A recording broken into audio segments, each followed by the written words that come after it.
Welcome to Eat the Bible, the world's fastest chapter-by-chapter Bible study, powered by Revelation 10:10. Okay, let's get started.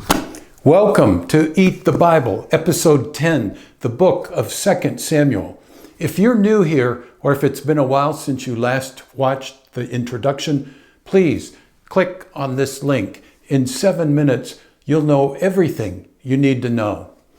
As for 2 Samuel, the book really should be called the Book of David, since he's the entire focus. Every move David makes is worth studying. That's because he's the only person in the Bible ever called a man after God's own heart. That's our challenge, to know the heart of God, to listen to it, to march to its beat. So, what time is it? It's time to eat 2 Samuel. An Amalekite man claims, falsely it turns out, to have killed King Saul on the battlefield in an act of mercy. David is shocked. He says, "How is it you were not afraid to put out your hand to destroy the Lord's anointed?" He has the Amalekite killed on the spot. Saul's firstborn son Ishbosheth is made king of Israel. David's own path to the throne still is not clear, so he seeks guidance from God. This is David's distinguishing characteristic, needing to know the heart of God. In this case, God tells him to go to Hebron. The tribe of Judah, David's tribe, breaks away from Israel and anoints him their king. Meanwhile, the two military commanders, Abner from Israel and Joab from Judah, engage in a small, bloody skirmish. In the process, Abner kills Joab's brother. This stupid, testosterone-driven battle occurs without David's knowledge.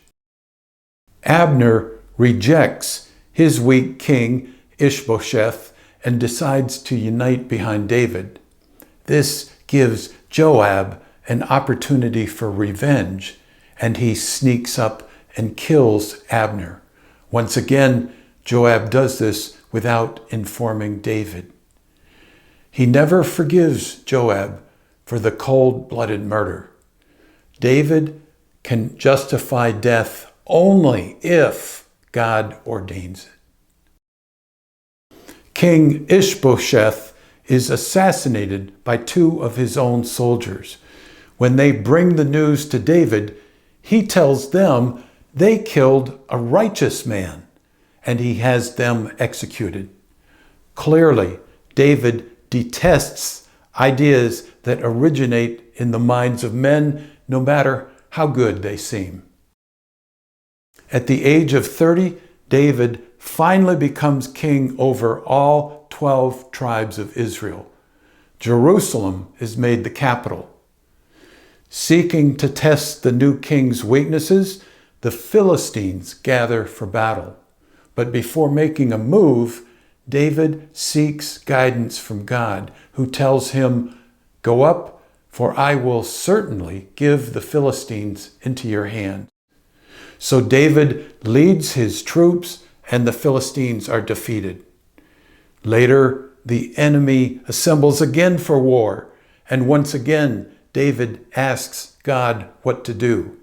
This time, God tells him to wait for the sound of marching in the tops of the balsam trees. That's the actual sound of the Lord's interdimensional army going on out ahead. David obeys God's strange command, and of course, victory follows. It's time to bring the ark home to the new capital of Jerusalem. As they place it on an ox-drawn cart, the ox stumbles. One of the drivers, Uzzah, instinctively reaches out to steady the ark. God strikes him dead on the spot. David was at fault. He wasn't following laws God had established on Mount Sinai 500 years earlier. So, when they try it again 3 months later, the priests carry it, not oxen. David rejoices with leaping and dancing, but his wife, Michal, thinks such exuberance is unbecoming of a king. David does not agree, nor does God, who strikes Michal with barrenness for the rest of her life. God is pleased with David's passionate love towards him.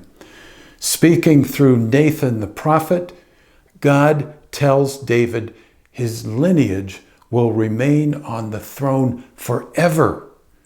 David is overcome with gratitude as he struggles to comprehend. What you and I know in full, David only saw in part.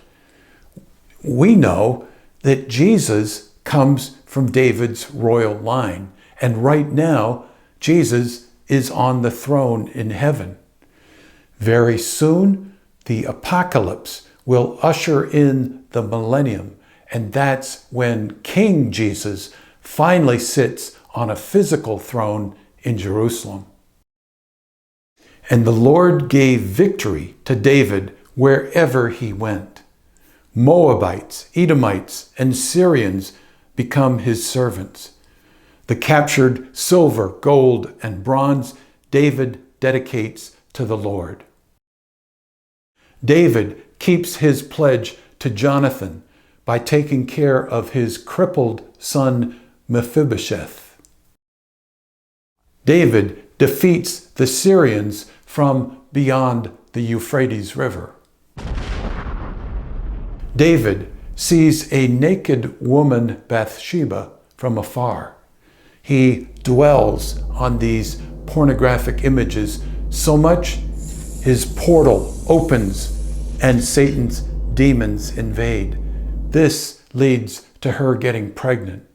Finally, David arranges for the death of her husband who's been fighting on the front lines. David then takes her as his wife.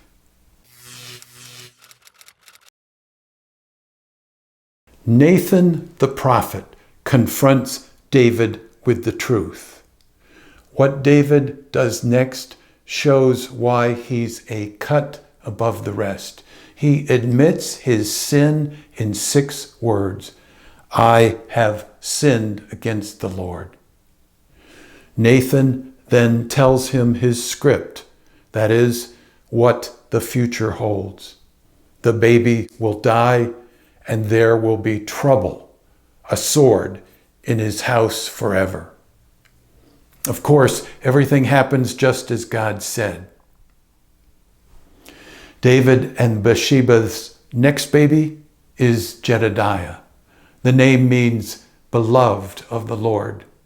We know him as Solomon, the world's smartest man. The sword of the script continues to unfold. One of David's sons, Amnon, rapes his sister. David is angry, but says nothing.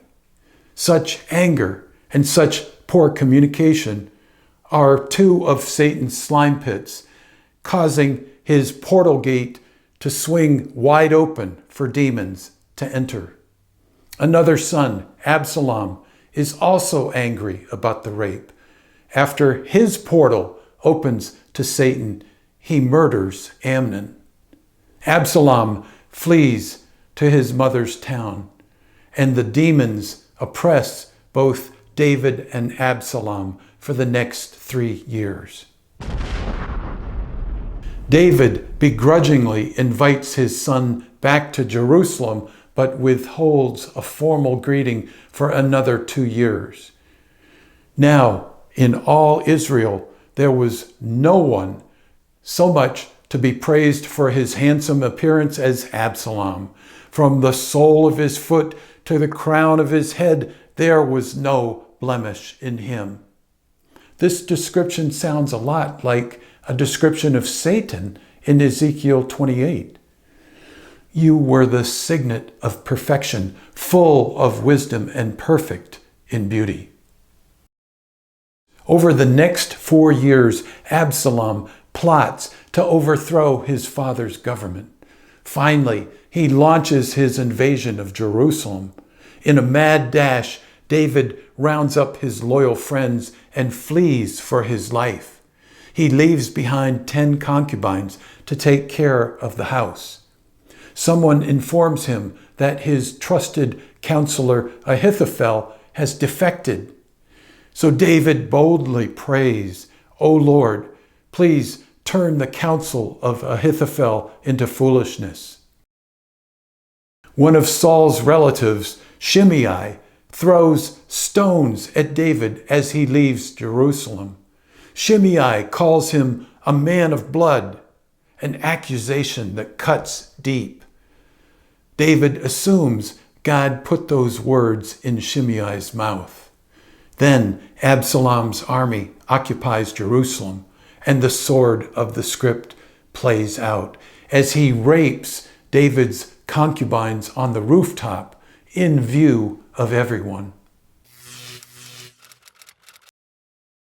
David's prayer is answered when Ahithophel's wise advice that Absalom should pursue David's forces immediately, his advice is rejected. Instead, Absalom's army takes their time. For the Lord had ordained to defeat the good counsel of Ahithophel so that the Lord might bring harm upon Absalom. Absalom's troops finally pursue David.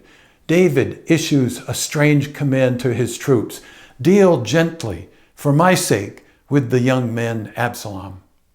As Absalom rides his mule under an oak tree, his long hair gets caught in overhead branches, leaving him suspended in midair.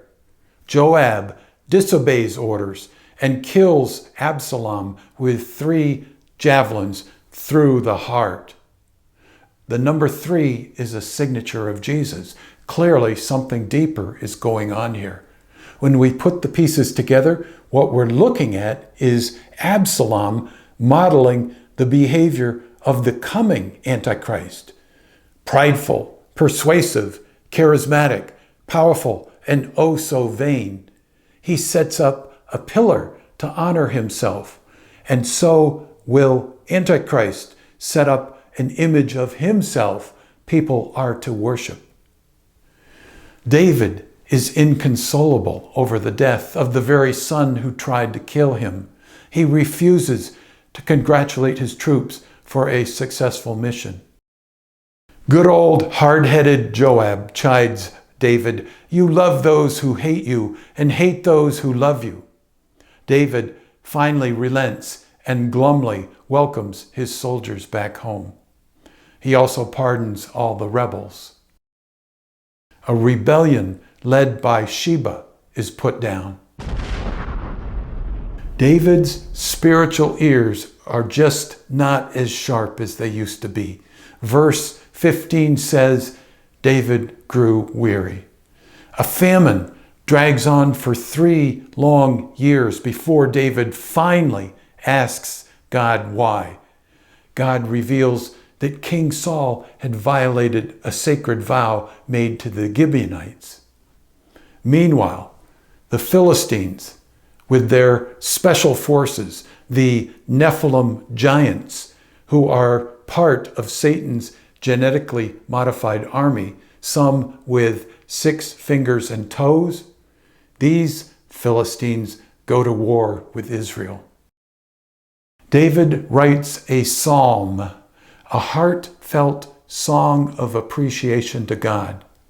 To continue our study of David, the next book we'll eat are the 75 psalms he wrote. There's a list of David's inner circle of trusted soldiers, his so-called mighty men. Uriah, Bathsheba's murdered husband, is mentioned last. A decision emerges from the divine council. God will allow Satan to stroke David's pride, his pride in large numbers. Pride being one of Satan's slime pits, David's portal swings wide open for Satan to plant this thought: take a census of all military-age men in Israel. Even Joab knows there's a wrong motive behind this command. But the king's word prevailed against Joab. 9 months later, the census is finished. Only then does David come to his senses. I have sinned greatly. God's punishment is a 3-day pestilence that kills 70,000 people. And in the end, God tells him to build an altar right where he saw the angel of the Lord. This spot becomes ground zero for the temple Solomon will build some 30 years later.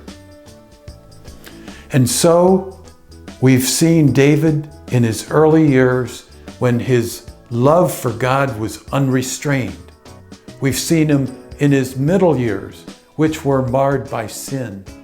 And finally, we've seen him in his senior years, where his reaction times were slow.